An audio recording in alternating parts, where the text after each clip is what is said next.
There's a thin line between heroism and madness. Here the line fades to nothing at all. This is a world of capes and lunatics. And nothing is off limits. Today, we are talking Ant-Man and the Wasp. I'm sure everyone's seen it. And if not, shame on you. No movie club because all our friends abandoned us. So let me keep it real here. The best in the business, Lil Hellfire and Charlie Esser are here. That's all you need. Dependable, skilled, talented, and let's leave it at that. Capes and Lunatics, episode 60 starts right now. Hello, and welcome to the Capes and Lunatics Ant-Man and the Wasp review. I am Phil, like I said. Joining me as always is, in more or less one piece up in Canada is...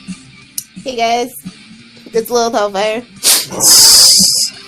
And the man with many theories about the ending of Ant-Man and the Wasp, coming to you from New Jersey, he gets his son his snacks, is... Charlie, the Professor Esser.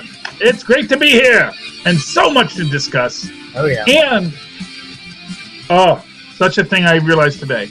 Okay, this is an Ant-Man Wasp related, although only possibly. So, I had my theory that what if Loki had the scepter all along? Yeah, but... And I had not... Yeah, I actually rewatched Avengers 2, and actually in the first 5 minutes, they show the Chitauri handing Loki the scepter. It's like, oh, okay. But that led me to another theory that made me go, oh, that's what's happening.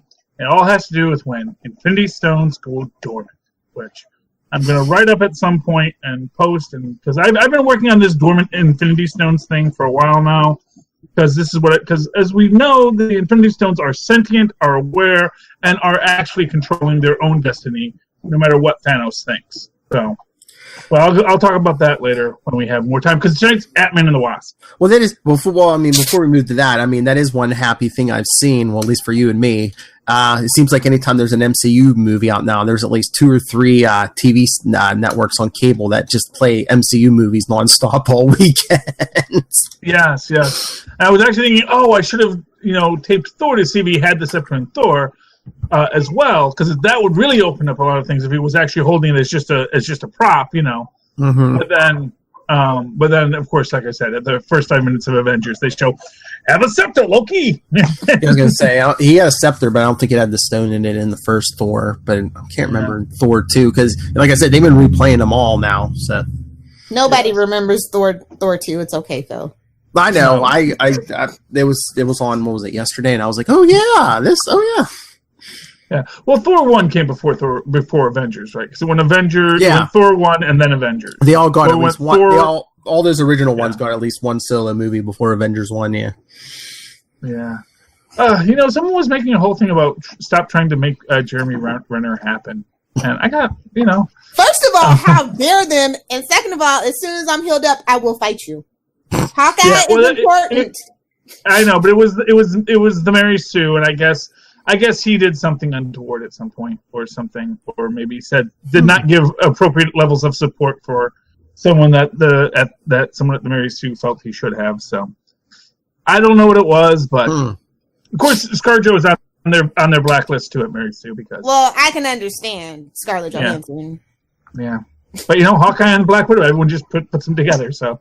Because he just gets that backsplash. And, he's probably a guy who's, always wants to defend his coworker. Like, oh, ScarJo, she's a real nice person. It's like, how dare you defend her? And, but that's the Mary Sue. They're very opinionated there, but it's still a good place for interesting and intelligent reviews of popular culture. I get what people are mad at ScarJo about, but it's like, are you supposed to turn down paying gigs? It's like, yeah, actually, plenty of people have done it. So yeah, and especially when you're at a point in your career, like I'll say, the guy who plays Apu, it's not like he has a Marvel movie to fall back on.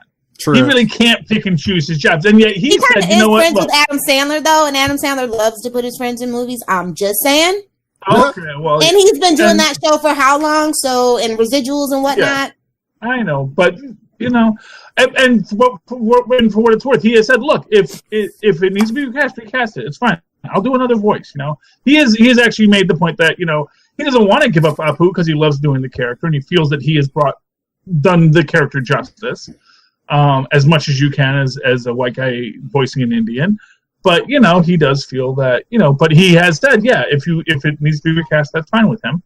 And that's what you probably should do when you're put in that situation. Sorry, Emily Simpson's drop I got. But poor ScarJo. You gotta get a Ned Flanders drop, bro. Come on. Oakley dokley. Yes. I will say that, I think she got way more flack for Ghost in the Shell than she should have, because I think the actual anime whitewashed it long before. Well, anytime they bring anime to the Western, they always kind of whitewash it. It's a whole weird anime thing that I don't want to get into right now. But it's true. I know from every still I've seen of Ghost in the Shell, it is a very Western-looking android. So I'm just saying that.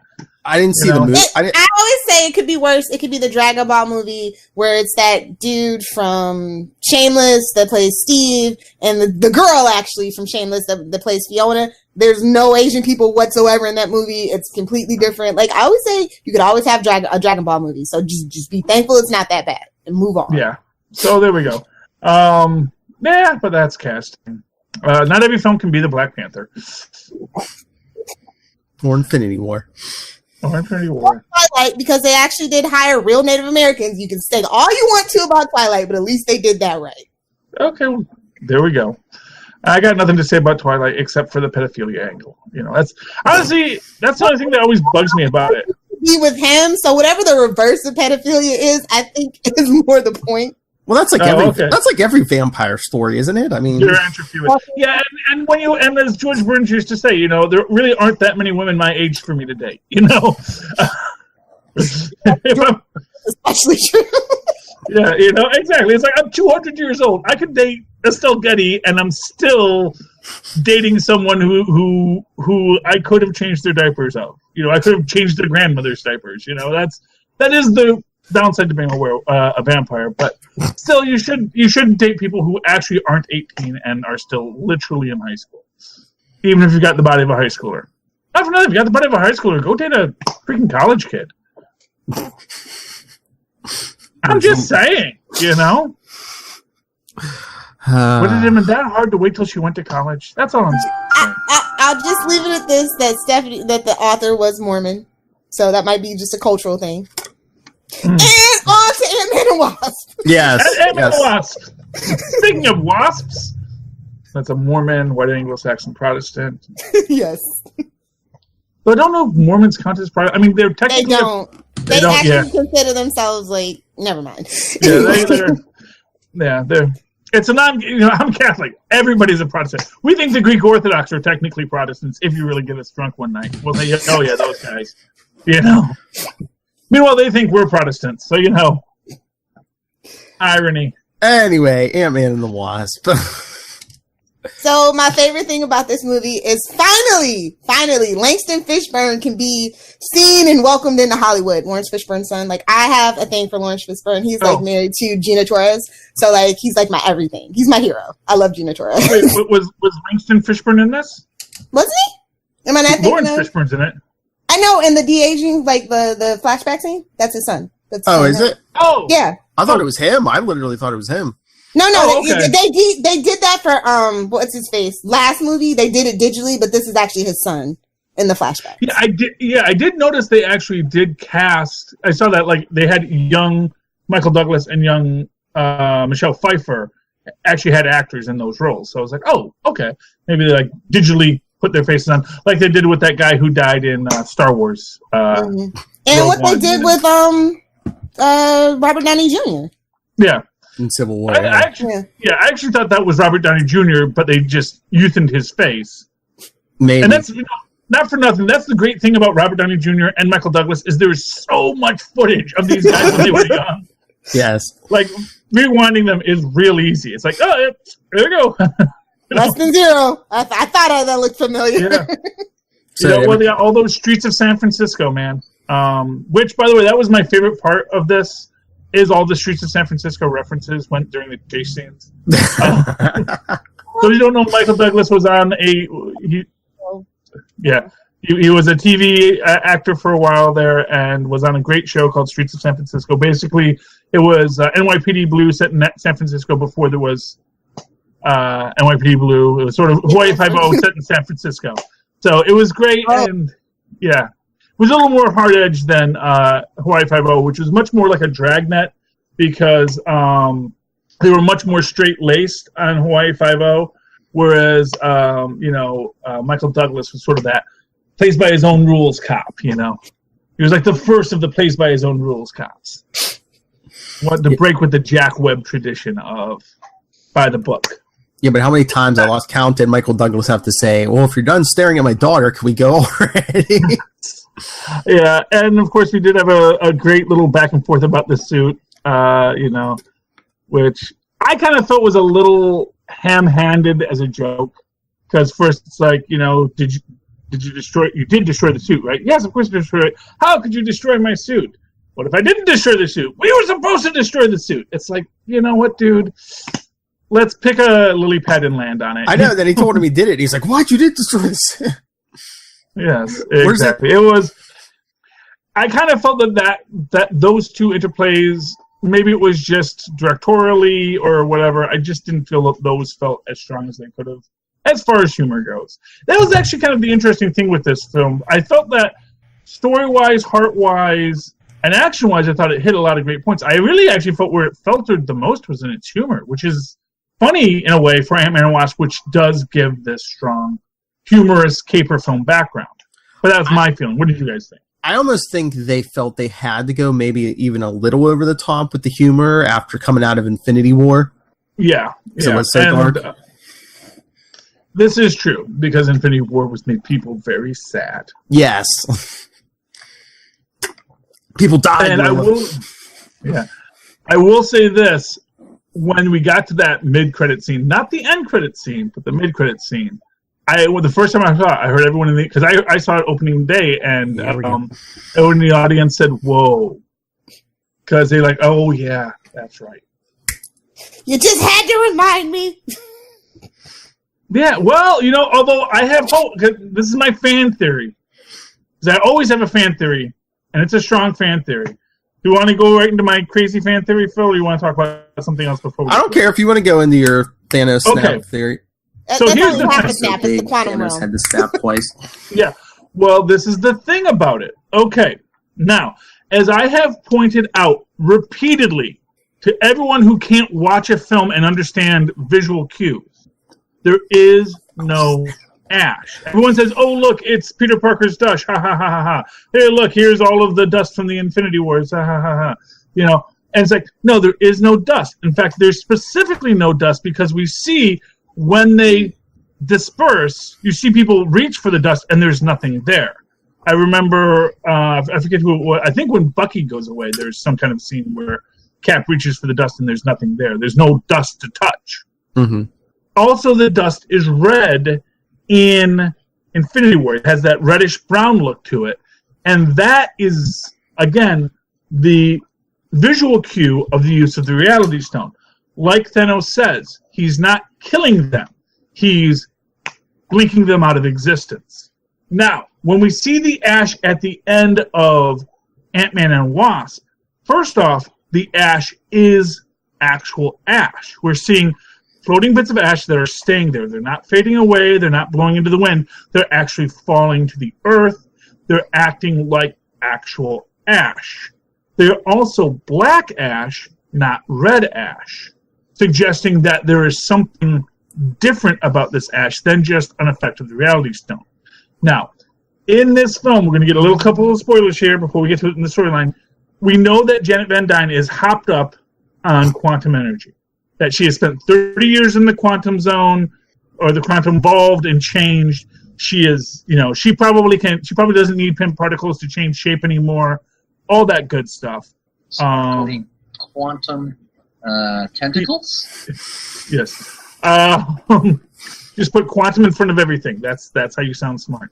And we saw her refuse Hank's own multiphasic qualities in the quantum realm with her powers, and then that's what she does for Ghost as well. She reintegrates her quantum energy. So in this moment, so imagine this. Now, Hank and Janet are all hopped up on that quantum power. So when that snap happens, they may not be fading. But of course, Hope, who hasn't been to the quantum realm, she starts to fade. So immediately, Janet tries to hold her together using her quantum energy. Hank hops in too because he's got a little of it. And then they all start to fade, but they're also pulling themselves together. That's why the ash is black, because it still has carbon and reality of this universe to it. It is saying, no, we are not fading away. And my prediction, they're also right in front of a quantum vortex tunnel that they can pull from. So my prediction is that when you get to Avengers 4, that first scene is that ash, and you're going to see that ash swirl back together, and Janet going, "Ah!" and doing your superhero scream, pulling them back together and saying, what the heck was that? And pulling Ant-Man out of the quantum realm, who was saved because he was in the quantum realm, of course. And for the record, I'm going to tell you this right now, that was misdirection when they mentioned the time vortex. Mark my words, Avengers 4 will not be solved by time travel. You may see an attempt to use time travel, but that won't solve the problem, because time travel doesn't solve problems. That's an excellent thing. More. Exactly. He puts you that way. Yes. So, but that is my prediction there, that it will not be time travel. The time vortex was an intentional misdirection. And that intentional misdirection fits in with what the overall theme of this movie was, which was misdirection. I can't do close-up magic. They repeat, always throughout the entire movie saying misdirection, misdirection, Snap your fingers, and that's a misdirection. Ooh, I just thought of that right now. That wonderful little reference. Got the card? Look over here. Oh, something you didn't expect. And we actually get a little thing at the end, which seems like, oh, why was that our actual end credit scene of the ant playing the drums? The ant playing the drums does two things. One, that there is a Pym particle charged ant, which may suggest that because he is Pym partically charged, that is a immunity to that reality stone, because you do have that quantum energy in you as you've been enlarged through Pym particles. And he's also still running the program. The program. So he's running his thing and he's doing his thing. And that's to say that there is this life that is continuing, that there are people that have been protected from this. And I think the fact that ant didn't blink out might be important too. Which, of course, comes into a whole other question: is did he end half the life in the universe, or did he end half the sentient life in this universe? Because, of course, if he ended half the life in the universe, then half those trees should have died, and then you don't really solve the problem of lack of resources, because what are we supposed to eat? So, anyway, those are my grand fan theories for this Ant-Man and Wasp. What happened in the movies, guys? Oh my.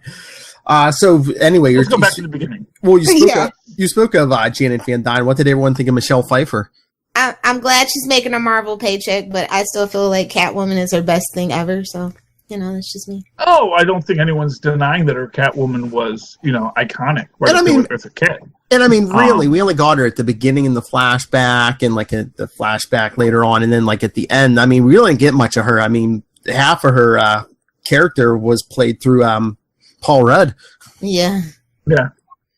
He did a great Michelle Pfeiffer, though. I'm sorry. Mark Rudd is like the new Mark Ruffalo. He's like whatever this phase is Mark Ruffalo. Everybody's just so happy he's got a Marvel paycheck and he's doing so well with it. Oh yes. What I will say about no, it's not. What I will say about the Janet Van Dyne is I actually think that we will get more of her in the next if not the next Ant-Man Wasp film, then the next Avengers film. Because like I said, if she does reform, if she is actually the one who pulls them all together. Well, I was going to say, I think is a strong possibility. You want this grand conspiracy of them not disappearing like the others, but if they do make them disappear like the others, then maybe we will see them in the next Avengers movie. Like her and Hank and Janet are in that Soul Stone. Spoilers.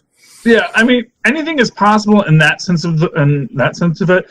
But what I wanted to say is one of the things I've really felt about this is this was This was really Hank Pym's Ant-Man film. Yeah. So much more of Hank Pym, so much more of Hank Pym's backstory, so much more of Hank Pym, no one likes you because you're kind of a jerk. Where you really got, hey, you know that Hank Pym from the comic books that everyone hates?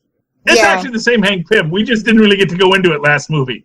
Well, as far as we know, this one isn't smacking his wife around as far as we know. Wait a minute. I got to find the Pym particles drop for us. We used to go in on him all the time. Well, you know what? Here's what I'll say. You know, it was that one time, as in the 616 anyway, it was that one time, it was a mistake, and he has lived with regret and hatred of himself ever since. And fair enough.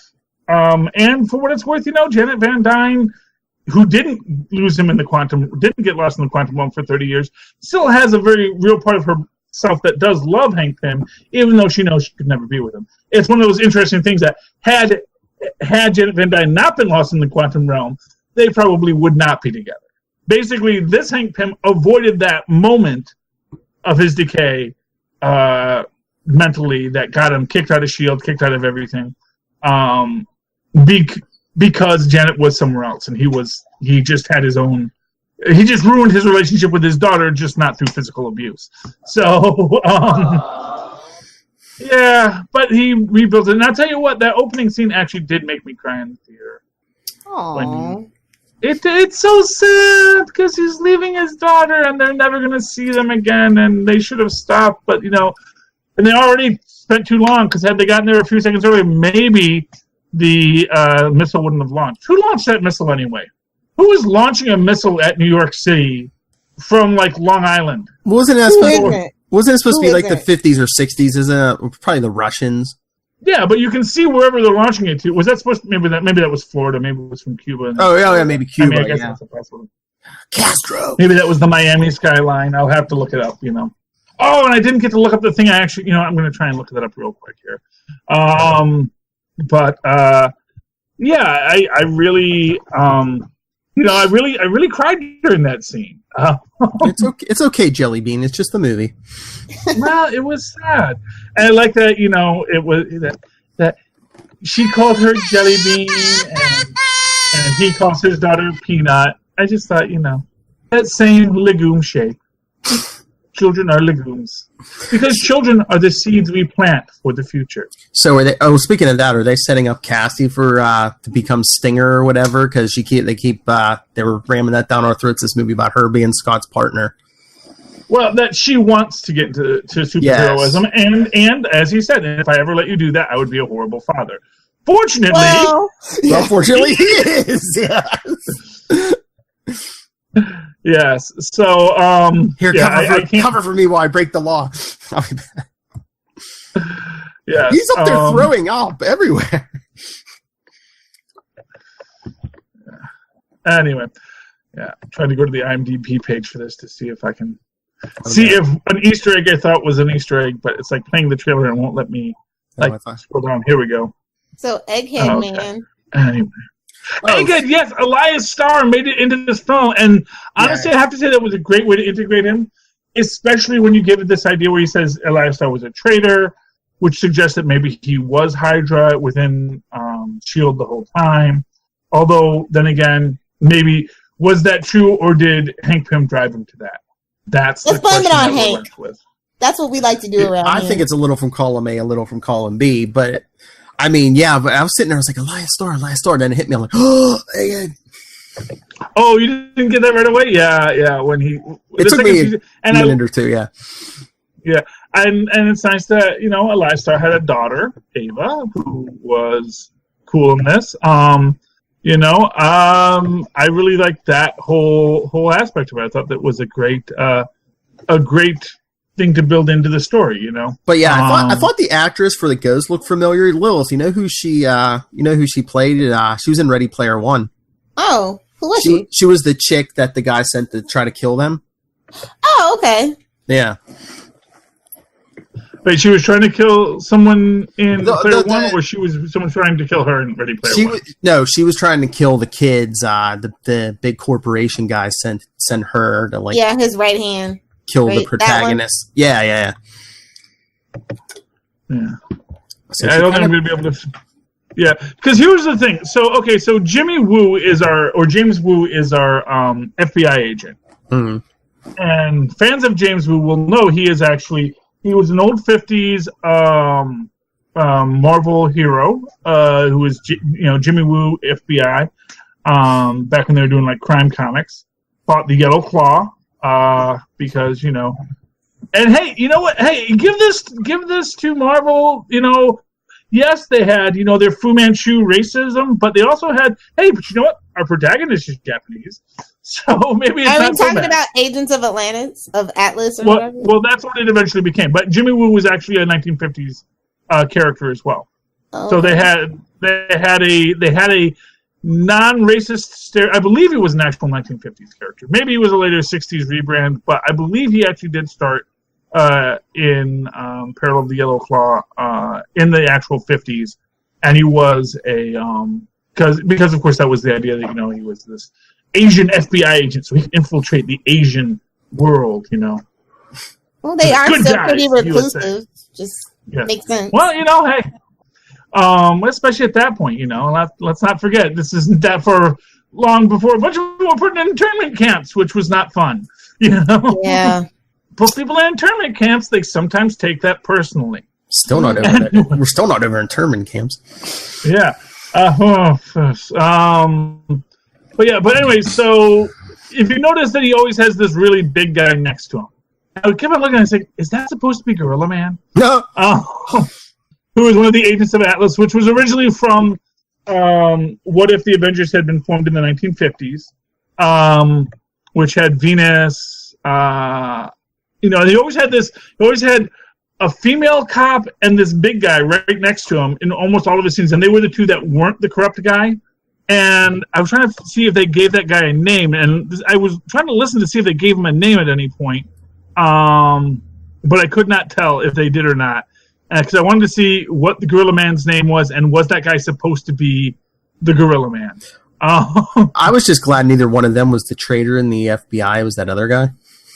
Well, yeah, you knew it was. You didn't know it was that other guy, but he was the guy who was kind of. He's. I don't know. When they revealed that he was the traitor, it did not surprise me. Yeah, they didn't have time to be subtle with that now.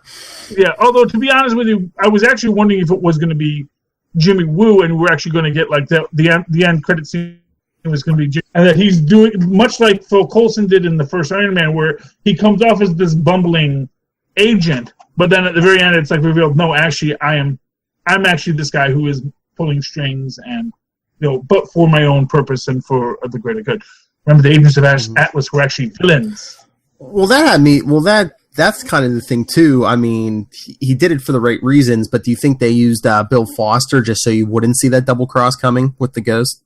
Well, yeah, I think. Well, I mean, no, I think they used Bill Foster because Bill Foster. Bill Foster wasn't actually a contemporary of Hank Pym. I don't believe he was. I don't think. I think he got secondhand Pym particles, and he was actually just working out of Project Pegasus. I think he was mostly just an ally of the Thing, but I'm not 100% sure of that. But I mean, just because he was a hero in the books, I just wonder if they used the name Bill Foster so you wouldn't see the double cross. If they had just made a brand new character, it might not have been so shocking. But he didn't double cross. Well, I mean, yeah, he was working with the Ghost, yes. But he was gonna go along with that whole process to absorb the quantum energy from Janet, though. Which was actually the correct course. Just they needed to remove Janet from the quantum realm first. Yes. And what's interesting about it is this, because they don't know that Janet actually, because honestly they could have been bringing back a corpse full of quantum energy at this point. They don't really know what they're bringing back. Mm-hmm. They don't know if they're going to be able to bring Janet back, but they know maybe we can pull that quantum energy from her because she's been absorbing it, and that will focus into it, and that actually did prove to be the cure. So, and not for nothing, even when she pulls from it, it does cause her a lot of pain, sure, but it doesn't actually kill her. She does come out of it, and then she can, because now we know that she's out, she can actually use the power of quantum to give in the Ghost. Basically, they did a great job of making the Ghost very sympathetic. She is actually one of these villains like Killmonger, where you almost see their point throughout it. You know, especially as a young girl whose father was, you know, arguably betrayed by Hank Pym, kicked out of the process by Hank Pym. You know, not for nothing, they obviously had a lot of spies in this early S.H.I.E.L.D. days. I mean, you know, when you go back to Vanko getting kicked out of the country, and then his son saying, you know, Howard Stark framed my father, and Elias Starr's daughter saying, you framed my father, and they're saying, no, your guy was actually really awful, and since no one can contradict my point of view. Well, it is an alphabet agency, and that's kind of what happens. Well, even rereading old issues of Quasar for Quantum Zone, there was an issue where one of his old S.H.I.E.L.D. buddies says, "What, you didn't know S.H.I.E.L.D. used to have like spies in every major corporation in the world? You didn't know that?" Yeah, and that's true to this day still for a lot of alphabet agencies. Yeah. So. Mm-hmm. Well, you can't get things done if you don't have someone listening to what's going on. You know, but I think this is a lot of what it is you have this villain who has an honest gripe, especially her, because it's like, I am dying, you know, and I got manipulated by S.H.I.E.L.D. to be so she's basically Whiplash and Winter Soldier and something else and Killmonger all in one. It's just like, you know, a bunch of great ideas from Marvel that finally kind of coalesce into one thing in that multiphasic person. And I really, you know, I was a big fan of the Ghost. I loved when they finally gave us the Ghost's actual origin in the comics. And I liked this one too. I thought this was a great way to explore the Ghost. I think it really came out nicely. That's my thinking on the Ghost. But I was so glad they brought back like Michael Pena. Yeah. Oh yeah. And I was like, can you imagine just like the scenes when he's under the not truth serum? Just like, yes. I just think Paul Rudd and Evangeline Lilly were probably having fun doing those scenes where, you know, Tim talking and he's like, oh no, you are split now. Yeah. Well, yeah. Although, you know, it's interesting because they say, oh, it is a truth serum, except actually it isn't a truth serum. Because the reason why it's not a truth serum is you can't stop someone from having logorrhea. Yes, it is. Which is his whole thing. But the point is that you can't actually get the truth out of him because you say, where is Scott Lang? And it's like, well, that's a very complicated answer. And he's going to tell him, where is Scott Lang emotionally, not where is Scott Lang physically. Because even though you're suggestible, you still decide what you're going to say. You're still, you know, even though you may not want to, you know, even though it gives you logorrhea, which again, for a character like Michael Pena's character, logorrhea isn't really a detriment. It's not really it's a bug, not a feature, or it's a feature, not a bug. So giving him logorrhea isn't going to help you get closer to the truth. So that is you know, and it was very fun when they did that whole scene. And again, this was one of these things where I felt like, okay, it's great comedy, but it's like, it almost seems like we're putting the comedy in here just to have it, rather than it necessarily feeding the story. Which I think the first time all the comedy really worked into the story and fed the story, and it seems like, well, we have to have our Michael Pena flashback scene, so let's stick one here. You know? Oh, and speaking of, what did you think of the Stan Lee cameo of this movie? The car chase? His car disappears. He's like, oh, I had fun in the 60s, but I'm paying for it. Well, and you know, that's kind of a reference to like hippies and LSD and stuff like that. Well, yes. Although they say that, you know, those people are a lot happier and better shape now after long-term research. So, you know, take that with a grain of salt. Well, you know, I enjoyed it because it's Stan Lee, and it's a great one. I always like when they let Stan Lee have a couple of lines. Yes, because I think it's always better when you get like when you get a break and you get a Stan Lee. And this is, you know, I think this is the thing where the Stan Lee cameos started out as, you know, just a guy in a jury box. Later became a hot dog vendor. You know, but I think as it has become more and more an institution, people want to have a bigger and bigger Stan Lee cameo. Like I like the bartender cameo from the first one a little bit better, just to be honest. Yeah, but he didn't even actually have a line. It was Michael Pena like talking through him. Yeah. Well, he needs bigger and more interesting stories to tell the watchers. Yeah. Well, you know, I think his best one was as Willie Lumpkin. It wasn't fantastic. Nope, Deadpool as the DJ in the strip. Oh yeah, that was good too. Wayne's World. Yes. Or no, you know, what about, is there a Tony Stank here? Yes. This is the thing. When you give Stanley a couple lines, it's great. And I think this is one of these things where it's one of the really fun parts about making a Marvel movie, I have to imagine, is doing that Stanley cameo. Think of how you're going to work it in and where you're going to put it. And, and then just hoping that he is still physically and mentally there at that point. And when you get to shoot it, that it's because, the guy is in his 90s. And, we all want him to live forever. And we just lost Steve Ditko, so... Yeah. Well, one hopes he's like the Highlander and just every great Marvel hero of the past falls. It's like, I am stronger! That just reminded me. It's like there's going to be like a sad point eventually where like all our there's going to be a point where all of our favorite characters from like the 60s and that, like, we're going to be like, man, all the creators are dead. It's coming, Yeah, and it is, And then we're stuck with Bendis. Oh, yeah. And his darn TV commercials. Yeah. And you know what? I actually, I was thinking the other day, it's like, I liked his oral history of the Avengers. I thought that actually came out really nice, You didn't like the oral history of the Avengers? Okay. I'm not saying it. You're setting me up. I'm not taking the bait, Bendis, or I'm not taking the bait. Up. I'm so proud of you, Phil. I'm so proud of you. I don't want to get us canceled. I'm not taking the baits. Okay. This isn't Wayne's World. This might actually get listened to by Rob. Yeah. Oh, please, less and less chance of that each day. When they let him basically do what DC is letting him do to Superman for the Avengers. It's like, okay, tell what, you do the Marvel saga of the Avengers. You go right up all this. You just give us a nice unified timeline of the Avengers, he did that. Just write us up some Cliff Notes, kid. Yeah. Well, yeah, but you know what? He did a great job at it. He did not, step on the past. Bendis it up. He actually really gave homage and honor to all of the ridiculousness of the past, including the fact that for some reason Rick Jones looks exactly like Bucky Barnes. Yeah, just in Steve's mind. Yeah, and he doesn't shy away from it. He says, how do you look? And he basically even has him like hanging on to it. How do you look exactly like my old partner?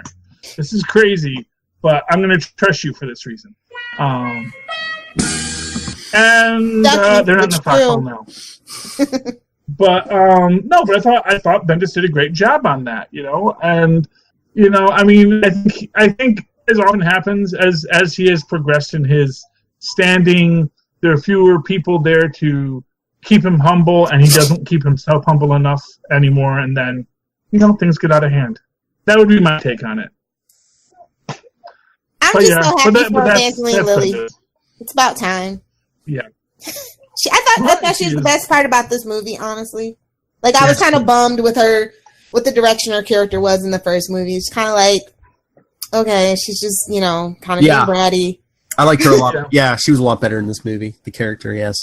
So I am looking forward to the next movie because I'm assuming her character arc can only get bigger.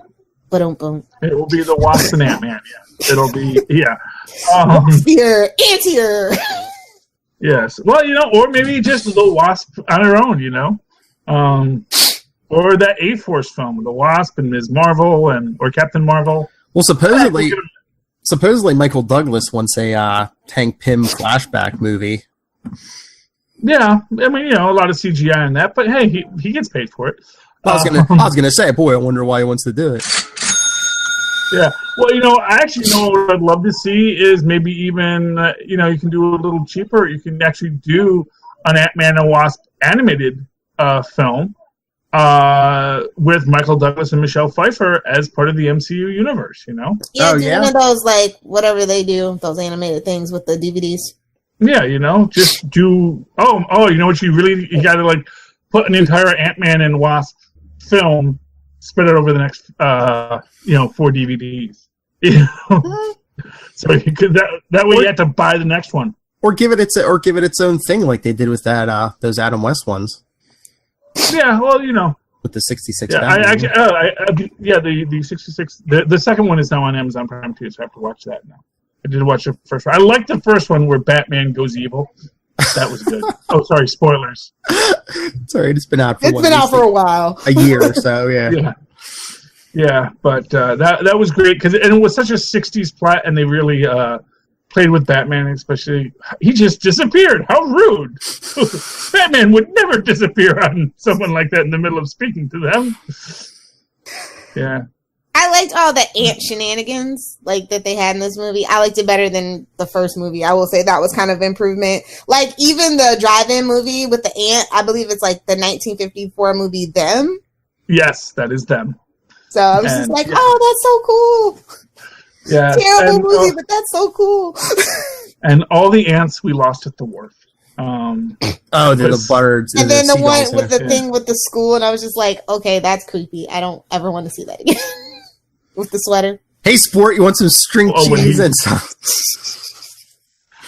Yeah, that was. See, now that was a bit of comedy that worked, especially when he goes, "Do you have those?" You know? Yes. Because who doesn't want string cheese in a juice box? Really? It's graham crackers and apple juice. Damn it. Okay. Oh, you're speaking to the right man about apple juice. I know. Yes. But Charlie, did it make more sense with the building with the handle now?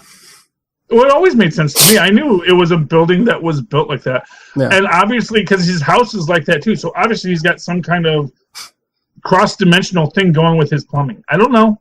But, obviously there's something that he's working there. They make obviously Hank Pym has a lot of stuff on his shelf that he never released to anyone. And like that is like the whole thing about Hank Pym is that, I've got all kinds of tech that no one even has a sense of. And Hot Wheels storage cases. Hell yeah. That was fantastic. Yeah. That's the best bit of product placement I've ever seen since like 2005. I totally dug that. Well, you know what? It's great is that that doesn't even feel like a product placement because it just makes sense. Well, no, but like who even thinks about like the Hot Wheels tire storage case? I mean, my kids were only briefly into Hot Wheels. But this is the kind of thing that could bring Hot Wheels back majorly, I mean, I see them; they're still for sale, but at $1.50 each. But they got to be. I know that there's a collector's market for Hot Wheels, but I just don't feel that they are what they were when I was a kid. Just based on because they're not made out of metal anymore. You can't beat your brother with it. I think some are I think Matchboxes might still be die cast. I don't know about. Hot Wheels were always more Matchboxes were always based on real cars and were always designed to look exactly like a real car. Hot Wheels were meant to look like tricked out cars. They were all more specialty cars. The difference between Matchbox and Hot Wheels, for those who didn't know. But I mean, it didn't seem like product placement because it's like, of course, if you had shrunk down cars, what would you put them in? Hot Wheels tire case. Well, you go to the store, probably one of the first things you're going to see is a Hot Wheels tire case. Where? Toys R Us is gone. Well, yeah, exactly. Target. I'm not sure the last time I saw a Hot Wheels tire case is actually what my point was. It seems like kind of a... Yeah, I don't know if they have the tire cases, but I know, I think Walmart and Target still have, they have somewhat of a Hot Wheels case, yeah. Yeah, well, I mean, I'm sure, like I said, Hot Wheels and Matchbox still exist. They still sell them. I still see them around. They just did a bunch of 50th. I saw these today. They have the black and gold 50th anniversary Hot Wheels collection just came out. And I mean, if nothing else, Hank Pym has a quantum tunnel. I'm sure he has the internet. Yeah, Yes. So it's and of course what it is something that you're going to overlook. So that's why it's actually perfect for that because if someone sees that, they open it. Oh, it's just a bunch of cars. It's a bunch of Hot Wheels. And of course, if they look closer, it's like, wait, Hot Wheels don't normally aren't this detailed. The doors don't normally open so well, and boy, these are the most realistic tires I've ever seen on a toy. Yes, exactly. These are real rubber tires. So, and then that scene with him popping out giant size at the ferry.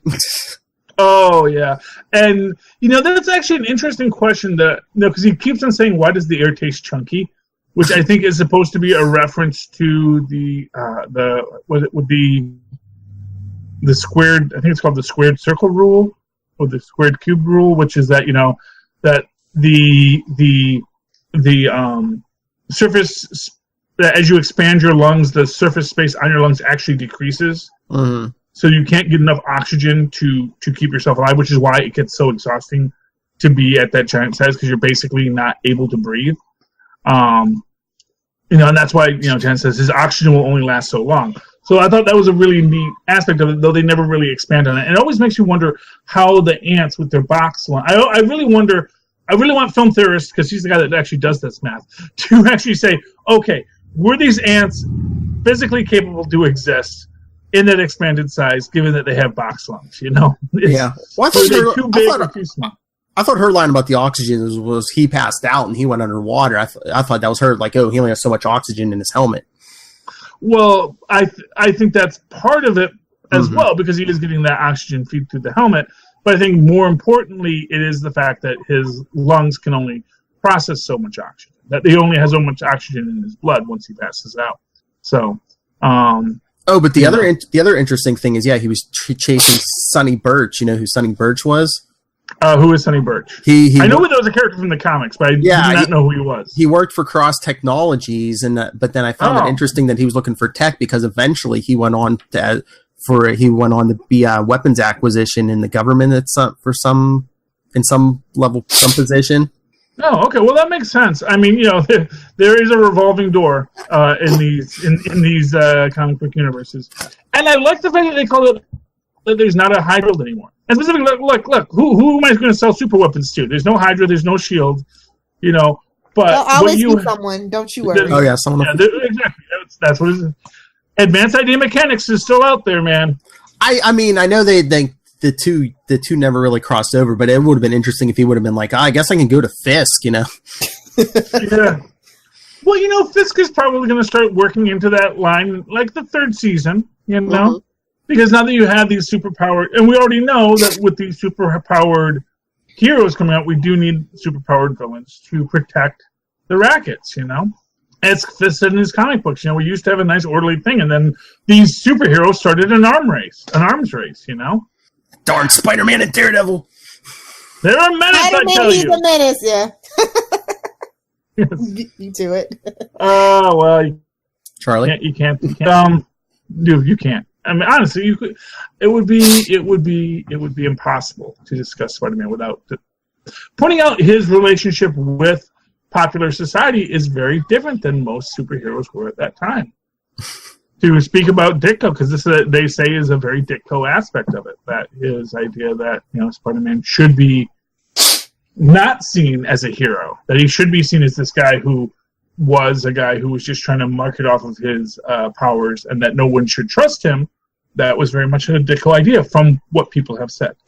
Well, I was just because he's a teenager. He's hot-headed, full of hormones. Teenagers don't make the best decisions. They're very narcissistic. They're all borderline sociopaths. They have to grow out of it. It's just a thing. So that's the way that I took it. Yes. And that is certainly a case of it, too. Because, that's why he goes into showbiz. Because, teenagers don't think things through. They just want what they want. Just like Johnny Storm did in the What If comic. What if all the Fantastic Four all had the same powers and they all had stretching? And basically... And Johnny Storm went into entertainment. Everybody turns into an elongated man at that point. Yeah. Well, no, he just goes into his card tricks, because he... Yeah, it's good. They show him on the Johnny Carson show, picking Johnny Carson's wallet with his elongated hands, and it's cool, man. He lived the life that Spider-Man never could. Crap. Yeah. Well, this was like late 80s. What if I know? I mean, it might have been David Letterman, but I think it was Johnny Carson. Yeah, it was probably Johnny Carson. Yes, and it's more timeline appropriate too. I was so oh my gosh. So I don't know if you guys ever watched Justified, but I love Walter Goggins, and I was like, are they teasing Citron? They're teasing Citron. It's gonna be Walter Goggins. Oh my god, freaking out. But anyway, yeah. I don't know who Citron is, so. Centurion, the supervillain. Oh, okay. So yeah, I was like, oh my god, he's gonna come, Sonny Birch. This is what I'm talking about. So I thought that's what they were teasing actually with that. That's what Walter Goggins was playing. Okay. I didn't realize that Sonny Birch became a Centurion.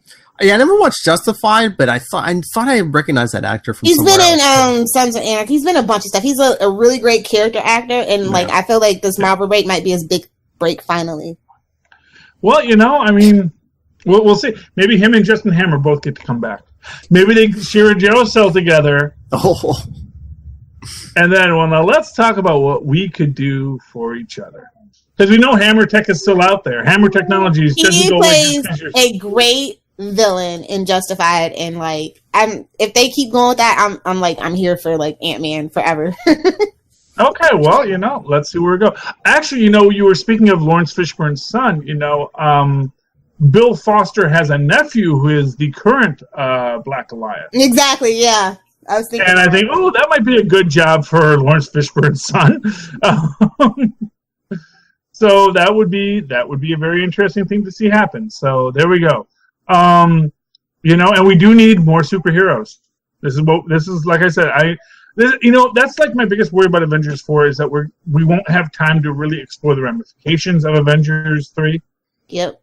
Yes. Something. But I want that. Okay, well, who can we get? Let's get the Hulk out of his shell with Doc Samson. At the same time, you have to remember that Avengers 4 is going to be basically the closing of like literally one chapter and the opening of everything else. So yeah, so maybe we'll get that next. Maybe we'll get our Black Goliath in there. Maybe we'll get I mean, they've been teasing that Black Goliath thing since Iron Man 2 when Lawrence Fishburne's character first shows up. So Lawrence Fishburne was in Iron Man 2, wasn't he? Am I not thinking of the? I mean, it's entirely fine. It's been a long time since I saw Iron Man 2. It's one of the Iron Mans he first shows up in. I know that. I didn't think he was in any. Wait, what? In an Iron Man movie? I'm thinking. Oh, they all run together. I don't know. I don't know. I will have to double check. I didn't know that we had a Bill Foster prior to this, so I was very excited when we got Bill Foster in this. So was it someone else playing him? Might be. Yeah, he was in Iron Man 2. He was Goliath was teased in Iron Man 2. Oh, Goliath was teased in Iron Man 2, so they make a reference to the Goliath program or something like that? Or yeah. Okay. Yes. Well, as I've said, because I was really hoping we were going to get Hawkeye in this, because, of course, Hawkeye was Goliath at one point. In fact, I think Hawkeye was the guy who actually used the Goliath name first. I don't think Hank Pym ever used the Goliath name. He used Giant Man, and then when Hawkeye decided he needed something other than arrows, he decided to become Goliath. No, Hank Pym was Goliath for a while because he got stuck at he got stuck at like a larger size for a while. No, okay. Read the new blog I just put up today, Capes and Lunatics blog 35. I didn't see it on Facebook yet. Otherwise, I would have read it. Okay. Okay. I've done my homework. But yeah. Oh, you know what else? They can Lawrence Fishburne's son, if they do some kind of like Hank Pym prequel movie, have him play Bill Foster. Well, there you go. I mean, I'm sure he's up for it, And then we can get more of young Nick Fury in that. That seems to be the trend these days. If you do a prequel thing, have the person's child play them in the prequel. Yeah, well, that's what they did with Laurie Metcalf's character in Young Sheldon. So. Yep. Yeah, well, it guarantees work for your family. It's the family business. Who doesn't want their kid to have a Marvel paycheck, Oh, didn't they do that in they do that in Black Panther when they showed the flashback of his father back in the day? It was like that actor's son or whatever playing him younger. Oh yeah, yes. We had discussed that during Black Panther. Yes. So, and I never know that because I don't know who any actor is. It's like I barely get enough time to read, who was the caterer on these films when I'm reading the credits. You really think I have time to read every actor? It's like every week you're like, oh, that guy who's going to play Reed Richards soon, that John Krasinski. I only say that because I'm making fun of the guy for saying. I know. I have no idea who's going to play Reed Richards. I don't know if we're ever going to get a real Reed Richards. I don't know what the Reed Richards is going to be in the MCU. One thing I really hate is everyone who wants a cross-dimensional integration of the X-Men. Like they're from a different universe or something, yeah. Or like, then the universes collide, and that's how the X-Men are here. I'm like, no. No, shut up. Just do your own X-Men. The X-Men ran their course. They had a great run. It's time for an X-Men reboot. I'm trying not to hurt their feelings. I'm trying not to hurt their feelings. Reboot. Just leave the gifted alone. Leave the gifted alone, and you can do whatever you want with the movies. Amy Acker needs a job. Sorry. She needs to be on my TV whatever night it's coming on. Yeah, well, Amy Acker could wind up in a MCU role and get that Marvel paycheck money. We need an X-Men movie with Mark Harmon in it. Oh, Mark Harmon can get it. Who would Mark Harmon? Who would he play? Actually, Mark Harmon would make a great Old Man Logan. But he's certainly surly enough. Yes, see, he has that surly down. The new Glow is out. Mark and Harmon can get it. He could probably play Old Man Hawkeye, actually. that would be good. Oh, there's lots of old men characters that Give Renner a couple years. I'm sure. They don't care about him anymore, apparently. So Well, he's gonna be in Avengers 4, right? sure. I think I'll believe it when I see it. They put out some promo order where I will believe concept it art. when I see it. He was in the concept art, so That doesn't mean anything to me. Concept can change to conception, okay? Like it's a concept, but have you executed it? Just yeah. I'm sure Jeremy Renner isn't hurting for money or work. I think he's doing okay. I think he doesn't try to do another Bourne movie. We're good. Me and him are good. Just don't do that again. Leave it to Matt Damon. I think they're dead set on bringing him in as Ronin soon because Bendis. Yes, which it'll be all right, I guess. I mean, I don't know. Well, maybe he'll use more than a bow and arrow. But he's good at Who names their security company Ant-Man Security Solution? I would not trust a security company. Like what? Well, XCon. Yes. XCon. Well, I guess they're saying, we have the knowledge. We've worked on the other side, so anything any crook can think of, we've thought of. So how did I know you're not gonna rob me though? No. But not for nothing. That is not. There are, especially in this cyber. Yeah, in this cyber era, there are a lot of people that say, "Oh yeah, I broke into that place many times." I mean, that's how the FBI and people like that get their people back. I mean, I don't know that that's going to work necessarily on a consumer level. Just saying. Well, I think. Well, you know what? Here's what I'll tell you, Lilith. This is the first rule of con artistry: is always let people think it's shady. Because if people think it's shady, then they don't question how we're making money on it. Because they think, "Oh, we're going to make some other person the sap, huh?" Yeah, we're going to make some other person the sap. You just sign your name right there, and that person will be a sap. But people do have a fetishization of the criminal. They don't want to be criminals themselves, but they don't mind associating with criminals if they think they're coming out ahead. And not for nothing, criminals that are trying not to go to jail, but simply design your security system may be very good people to work with. And there is a nice revolving door between criminals and security personnel.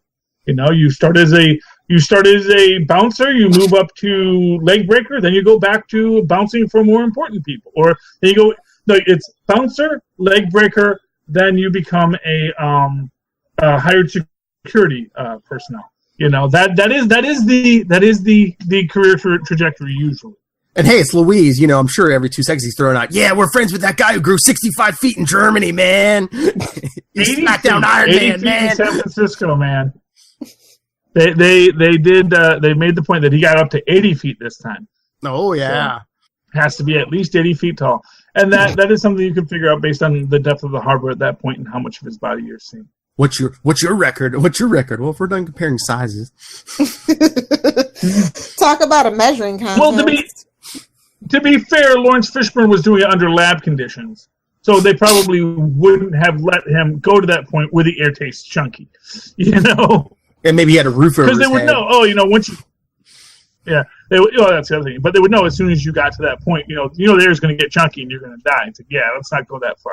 So 24 feet is impressive because 24 feet is probably where you can do that and actually be physically viable in that size. So you could actually be a giant man that does some amazing things on a regular, as opposed to a guy that's doing that 15-minute Godzilla up from the depths kind of moment. Well, I thought it was interesting that Bill Foster thought that was Hank Pym in Germany in Civil War. Yeah, well, he's wearing a mask, so how do you know? It's not like that's how Scott's not going to jail. He was wearing a mask in this movie. Yeah. Well, no, because the government knows it was Scott Lang, but that's not publicized. How? All you need is because they captured him at the end of the film. No, they went to his house. He was there. I'm sorry? Oh, the government. Yeah. In Civil War. Yeah, okay. The government. They caught him at the end of Civil War. This time they can't prove it was him. Well, that's the thing, and that was the whole thing. Yeah. With misdirection. He's running around in his underwear. Yeah, he couldn't prove it was him. Exactly, and apparently the suits have timers on them. Or a fan, something. And apparently an inflatable thing. So something that inflates it. Just like your The Christmas Flash? decorations. Did Cisco design it? Oh, good lord. All possible circumstances. Yeah. That was another weird thing with that Justice League film, the fact that the Flash isn't working as a lab tech yet. Or he's basically homeless, yeah. Yeah, I didn't understand that aspect. And on the of it. spectrum. Yeah. Mm-hmm. And Jewish. Yeah. Mhm. Yeah. Male Felicity Smoke. Well, I mean, I have no idea if the Flash is Jewish or not, so that wasn't the concern. No, I No, believe he says it. there's never been any other reference until this movie, yes. Yeah. Okay. Well, is that actor Jewish? Is that why he wrote that? Was that an improv bit? It's possible that Ezra is. I never really. What's with the animal his name house? is Ezra. Then yeah. He's either Jewish or really fundamentalist Christian. It just seemed like they were playing into a stereotype of like the neurotic Jewish guy, you know? Yeah. That's what really rubbed me the wrong way. Yeah, he did have a lot of fears. Because at first I thought it was like, oh yeah, because your brain is moving that fast. But then they had all the phobias. It's like, I mean, I didn't like that characterization of the Flash, but if you were going to do it, I mean, you didn't have to make him Jewish. You could just be like a nervous, guy on the spectrum. Yeah. Well, like I said, I don't even know if I don't know if that was really a point. Like I said, that movie's confusing. I didn't think that much about it. Yeah, it is a little confusing. Phil and I have had a long time to mull this movie over. Yeah, it just haunts us. Since what, November? And not for nothing, why don't you have both Martha and Lois there as the first people that he sees when he comes out of the thing? I mean, if you're not going to have the Black Resurrection suit, why have anything make sense, Charlie?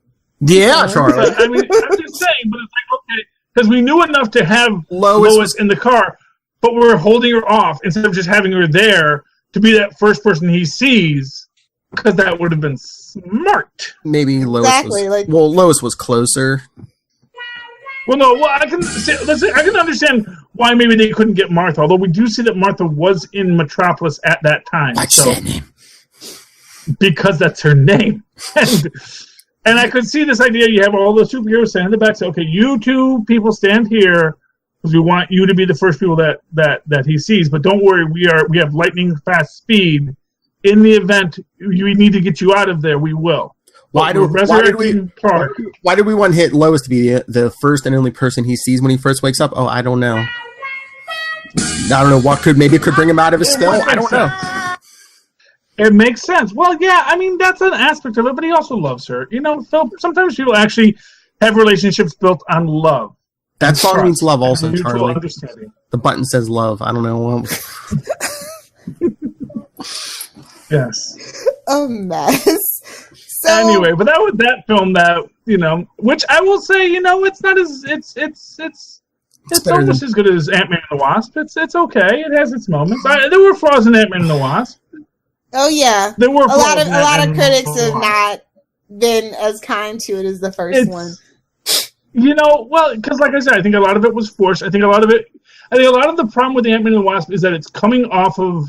It has to follow Infinity War. Yes, and it's I never remember the actual figure skaters at play, but I think it was Elvis Stoico who was like the guy who does the first thing he does. He's Elvis Stoicoing it up, and then this guy, I think he was from Poland, comes out after him.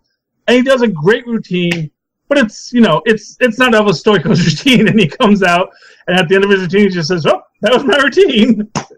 Because what else are you gonna say? It's like, I did my best. I knew I wasn't getting the gold because Elvis Stoico's here anyway. I did my best. And you knew that. Now I'm following him.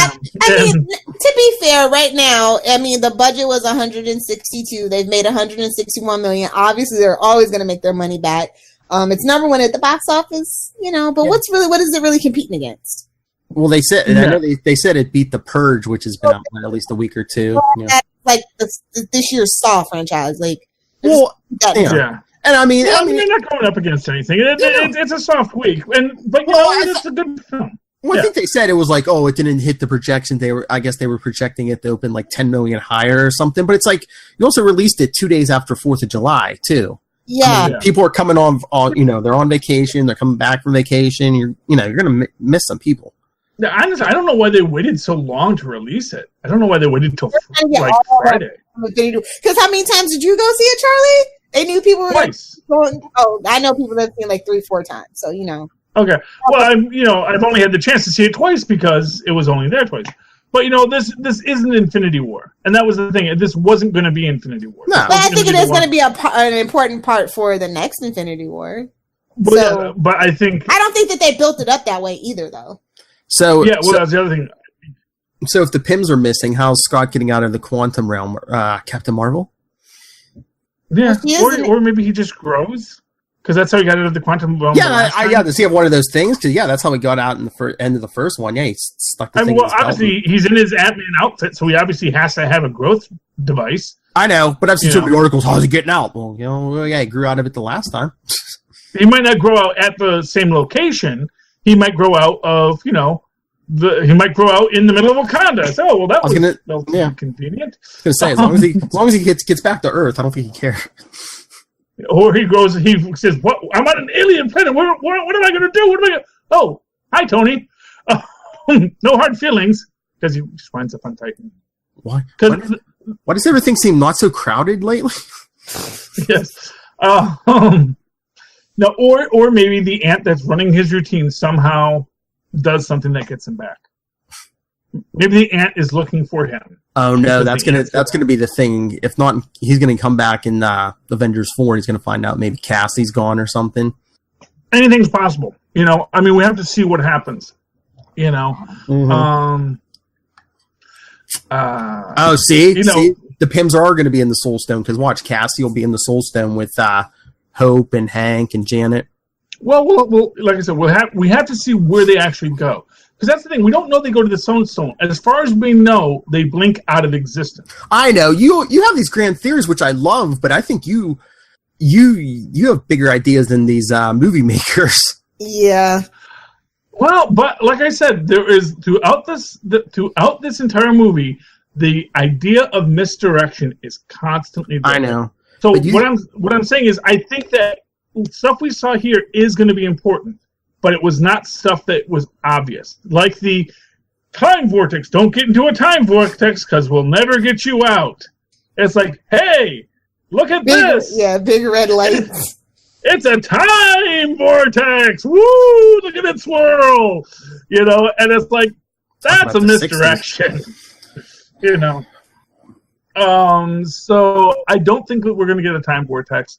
Or like I said, if the time vortex comes into play, it will be not the thing that solves the problem, because what is going to solve the problem will be the destruction of the gauntlet. Because as I said, it's been destroyed. It melted down. We got to destroy it more, man. Because that Tony Stark, he is not going to. You let that Tony Stark anywhere near that tech, man. You gotta smash this. I'm sick of your persecution of Tony Stark. He deserves it. He's the captain of bad decision making. Okay, you two leave that innocent 1% alone. I can tell you, he is the captain of bad decision making. He is no Batman. I'm saying Batman is crazy and obsessive, and sells orphans for a living. But I gotta think that if he ever got an Infinity Gauntlet, he would actually be too freaked out by the power of it to actually use it. He got He was in the Mobius chair and he asked it who's the Joker, and that's when we got there's 3 Jokers. Which and then in and of itself seemed a little weird. But remember, he has a yellow lantern ring too, so This depends on who's writing Batman. That was a weird thing in did anyone notice that in Justice League that there was like a lot of green and yellow with the fear-eating creatures? Yes. Yeah, so that's like it was an illusion, but it's not. I don't honestly think they're not gonna make it to the Green Lantern phase of their movie production at this point. I mean, they mentioned Green Lanterns, just that we didn't see an actual current one. Yeah, and I think that's a universal thing in DC is about that yellow and green thing. Yeah, but also, I mean, isn't theoretically Abin Sur somewhere? Earth is being attacked. Even if you haven't given up your ring to Hal Jordan or some other dude yet. Yeah, there should be some Green Lantern out there. Yeah. There should be a Green Lantern showing up. In a Spectre, at least. Well, it's like this is the Sector, and this is Steppenwolf, who is like major threat. This is a Galactus level event, kids. No one cares about Earth. Are you in the DC universe? Nobody cares about Earth. Okay, That's the. But you do care about mother boxes and Apocalypse. They do. And one more, and mother boxes being tossed around. That's important, you know. So yeah, so that was a bad mistake there. And also, you know why? You know, but although I will tell you this, there's a reason he didn't call Nightwing. Which is because he's going to have a moment when it's going to be in Batman 2 Electric Boogaloo, Batman 1, I don't know. When I say, yeah, I heard you guys fought that guy. Why didn't you call me? He says, listen, I could barely keep up with these people. I didn't need one more circus performer. Which is true. He didn't need another guy doing backflips against the person who's smashing things with. Hey, I'm gonna drive down to have a word with you, Charlie, if you keep it up. I'm just saying, Batman wouldn't have put Dick in that situation. He cares too much about Dick. He's already lost Jason Todd or one of the other ones. But he's not gonna reach out to Dick at that point because he's gonna say, you know what, I need a Wonder Woman and I need a meta-human, don't really talented humans, you know. And then Dick will shut him down in some way because they are always gonna have this thing. And then what they should do is after the Nightwing film, they're gonna have that third Batman film where Dick takes over the Batman mantle from Bruce. You guys are so optimistic. And then we can telling you, after Woman 84, we are done. We're shutting down shop. Oh, entirely possible. Maybe in the next attempt at a DC extended universe. Yeah. I firmly believe we're shutting down after Wonder Woman 84. AT&T just bought all this stuff. We have to see what AT&T wants to do. Philip. What? Structuring. Oh, yes. Oh, yeah. We don't use the R word anymore. No reboot. It's always restructuring. Refresh. Rebrand. Yeah, exactly. No, the whole idea of rebooting with the young... Unless they're going to do a Lazarus... Is that what they're going to do? They're going to drop Ben Affleck in a Lazarus pit and then have him come up as, Don't give them Army Hammer? Zac Efron. Is that the plan? I feel so much... Army Hammer, he's due. No, he's got bad blood with Henry Cavill, so I don't think so. Oh, okay. That would be the perfect one. Is that public knowledge? I don't know. Oh, do we have an exclusive? Hey, man, they'd like to have Batman and Superman fight. That might be good. We don't ever need to revisit Batman versus Superman in live action form. I'm sorry, they've ruined it for me. Yeah, have you listened to current episodes of Fat Man on Batman? I think they were talking. I think that was the show. They were talking to the crowd, and some guy had like a brilliant point. He was like, "Batman v Superman would have been a better movie. Like if you would have backed up the money truck and got Christian Bale back and said, okay, this is what brings Christian Bale's Batman out of retirement." You mean from Italy with Catwoman? I guess, yeah. You know what? As the older I get, the less I like the Nolan trilogy. Especially that last movie. Like when I was young, I was like, hell yeah, this is the best Batman ever. And then you start to rewatch it and you see like all the flaws. It would have been better if they would have ended it after Dark Knight. Yeah. Okay, Warner's, here's your $1 million idea. Oh, write it down, Warner Brothers. We bring Huntress back because, of course, yes, Batman had his time after the Nolan trilogy with Catwoman. Oh. They had Huntress. Now she's a grown woman. Batman's ready to retire, and he says, "I need you to be the Batwoman." Well, we are getting a Birds of Prey supposedly that Margot Robbie's producing, but she's going to be taking Black Canary's place, so I'm not watching that crap. Yeah, not for nothing. I mean, Margot Robbie's going to go sit the hell down somewhere. Okay. Did the New Mutants film ever come out? Has that actually happened yet? Wait, what? A thing? The New Mutants film? No, that's shelved, and that's going to be direct to DVD, buddy. They pushed that. they pushed that in Dark Phoenix back to 2019, supposedly. So DVD. Yeah, so that's sort of how I feel about the Birds of Prey too. I think Well, no, Margot Robbie made I, Tonya happen, so she can definitely make Birds of Prey happen. I'm just saying, who the hell cares about Tonya Harding in 2017? Well, yes, but you don't have to get. You only need Tonya Harding's rights to do the. You don't even need Tonya Harding's rights to. Well, they love. First of all, they love Harley Quinn and they love Margot Robbie. Enough said. Done. It's a done deal. I believe that's going to happen. Unfortunately. Well, we'll see what happens there. I mean, they should do Gotham Sirens, not Birds of Prey if you're not going to have Black Canary. Well, you know what they're going to do? They're probably going to do Gotham Sirens, but they're going to call it Birds of Prey because it's a better, it's a better marketing. So it's going to be Poison Ivy and Harley Quinn and Batgirl, and that's our Birds of Prey. And Catwoman. We're never going to do a Catwoman movie character ever again. And none of them are birds. Damn you, Halle Berry. Oh, you know what? You can't do Birds of Prey without Black Canary because none of them were birds. Why would they be logic? Do you understand why I'm upset? DC logic? They team with the Blackhawks. They find an old Blackhawks. Then that means, okay. We'll make it work. They could get Lady Blackhawk. Oh, yeah, get Lady Blackhawk. She's funding it. Or so, I don't know. Is she old or is she rich or any of those things at this point in history? I don't. Anyway, Ant-Man was an okay movie. It's about a B+ for me. Yes, that's what I was going to say. B+. I don't know how it could have been better, but I just know that it could have been better. I feel like Paul Rudd really carried it, where I wanted everybody to shine. And I was really kind of disappointed at the lack of my Michelle Pfeiffer. This was like my go-to reason to go see. I was like, oh yay! But it just wasn't enough. Yeah, I'm gonna go with actually B. It is not. Lilith liked a Marvel movie more than me, is what I will say on that. You know, and this actually, when I was watching it the second time, and granted, maybe I didn't get enough sleep the second time, but the second time I was like, oh yeah, that was a joke they did. You know, it's like it wasn't as fresh to me that second time, and that lack of freshness really hit me the second time I saw it. So I mean, it's still a good film. I would see the third time if the opportunity arose, but you know, it was not. There was no Infinity War. I don't even think it was an original Ant-Man quality. I think it was definitely a sequel. That I think this is your Thor 2 of the Ant-Mans. You know. This is your nothing in the Marvel universe is as bad as Thor 2. But I'm going to tell you that it shouldn't have been a caper. If your first movie's a caper, I get your criminals, you do that, but then you should try something different. I think is maybe. Well, this wasn't really a caper. This was. I don't really feel this was a caper. It was like a series of bad subplots. Just to be honest, it was a lot of subplots. Is what it was. It was a lot of. You know, but it did have a lot of heart in between those subplots. So I give it a lot for the heart.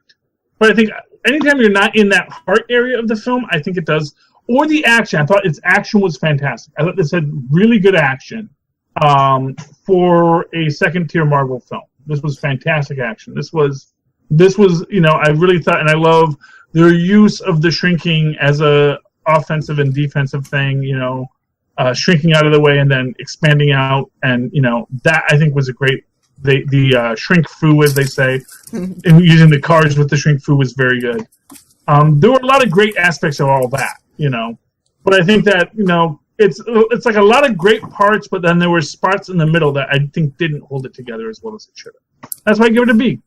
Yeah, I was thinking B+ before Lilith said it, but I mean, yeah, I agree with Jens, and I think the scheduling is, again, intentional these days with all these Marvel movies because, once again, since Infinity War was so dark and so grim, they wanted something over the top, even goofy. Yeah. You know. And the first time I watched Goofy to Guardians of the Galaxy, like at that point, you know? Mm-hmm. Yeah. I mean, they got a talking raccoon and a Groot, so, you know. Not anymore. Not anymore. Yeah, okay. Just a raccoon. Yeah. But like I said, I certainly hope that all of the references to misdirection are intentional, and that we are that there was actually a huge number of Easter eggs in here that are all gonna make sense after Captain Marvel and after. I firmly believe this is the movie that is the key to the next Avengers movie. Definitely. Yeah.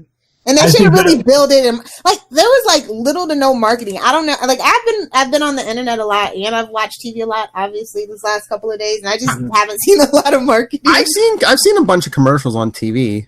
Yeah. Well, you know, I think what they were facing this basic problem was, okay, if we say, hey, there's something big that happens in Infinity War, and go see Ant-Man because that's going to give you keys to it before Infinity War comes out. Then because it's like what, a year away. Yeah. In May. I mean, no. The first Infinity. So, like, actually, the Infinity War, Avengers 3. So they couldn't hype it too much before Avengers 3. after Avengers 3, first off, it's still in the theaters, and you don't want to... Like, after Avengers 3 went out of the theaters, they started saying there's a lot in this film that is going to tie into Avengers 4. Mm-hmm. And that was actually... They started doing that, but they didn't really make that as a marketing campaign, because that's a little... First off, it's a little cheesy to do that. Hey, go see this film, because you won't enjoy our next film if you don't see it. I did see in some of the commercials it says, "Oh, with an ending that will rock your world." So, yeah, it didn't really rock my world though. Just saying. Well, like your soul. True. True. My take on it is that there was stuff there that was meant to look like one thing, but was really something else. And if I'm correct, you mean misdirection? It all makes sense. Misdirection. Oh, hey, I can snap with my right hand. Good to know. Oh, that's right. But yeah. Are you left-handed, Lilith? Yes, I am. I did not know this that. This is a severe loss of lifestyle for me right now. Her single lifestyle. Anyway, yeah, we've been going long, but I guess I wanted to bring up one thing since we're kind of on the theme. Anyone read Ant-Man and the Wasp #3 this week? See, I liked one, but I didn't feel like I needed to continue because it's not quite the Ant-Man and Wasp that I want. Do you know what I mean? Yeah, I mean, they're basically just, I mean, it is Mark Waid, which is good, but they're just like running around like some atomic realm with like all these like microscopic beings who like don't understand like, oh, what are these giants and all this, and something's going on with Nadia, like she's going through some kind of transformation. But it's just like a mini-series because I guess it's leading into a new Wasp series. Oh, okay. But it's going to be Nadia's Wasp, okay. I believe so, that was actually one thing I really liked about Ant-Man and the Wasp, the movie, was that we actually did see life in the quantum realm. Yes. I thought that was really a great choice they made to put that in there, to say there are things alive down here, that this is another dimension, and it is a place with things that are around. Additionally, that you mentioned Nadia, it makes me think, Hank's been single for 30 years. Will we get a Nadia Pym? Oh, could maybe. In the future? That could be interesting. Possibly. Watch for Ant-Man and the Wasp and the Wasp. Or the Wasp and the Wasp. Oh, good Lord. Yes. All right. Okay. So I think we're out of ideas and everyone wants me to cook dinner, so. All right, so we are out of here. All right. What did you think about Ant-Man and the Wasp? Send us subscribe to our podcast, subscribe to the YouTube, hit the bell, and write to us. What were your thoughts? capesandlunatics@gmail.com, facebook.com/capesandlunatics, @capeslunatics, and @CLSidekicks on Twitter, and the voicemail 614-382-2737. That's 614-38-CAPE. See, it's right there. All right. And Chef Boy RD, Charlie Esser, where can people get a hold of you? Okay, if you'd like to write to me in the old-fashioned email way, the way our boss once did, go to me at superconnectivityblog@gmail.com. That's superconnectivityblog, all one word, @gmail.com. And, of course, follow me on Twitter as I live tweet Agents of S.H.I.E.L.D. eventually again. And, of course, Cloak and Dagger, Thursdays at 8 at Charlie Esser. That's CharlieEsser. Look for the 2 E's in the middle. All right, and new righty Lilith Hellfire. Where can people talk to you? You guys want to talk about Supergirl or the crap fest that is Arrowverse at Lilith Hellfire? If you want Superman swearing in Smallville, Save Me Podcast, Twitter, Facebook, Pinterest, and Instagram. And if anyone wants to interact with me or do some interviews with us, any creatives, comic books, movies, TV, nightwingpdp@gmail.com, and on Twitter I am @nightwingpdp. All right, hit the button. Enough with the shameless. What? You have been. I'm getting there. We always do the music. All right, for another week talking Ant-Man and the Wasp, we have been the Capes and the Lunatics. Man, them painkillers are kicking in, man. Wait a minute. Hit the button. We didn't start recording yet. Did we? Oh, my little crash test dummy. What are we going to do with you? You and your car wrecks, I tell you what. I know. I thought I had good karma. I thought I was building it up. Not when it comes to automobiles, I guess.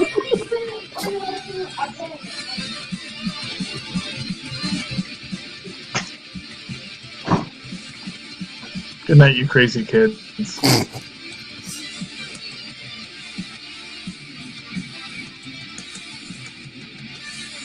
it easy, Jelly Bean.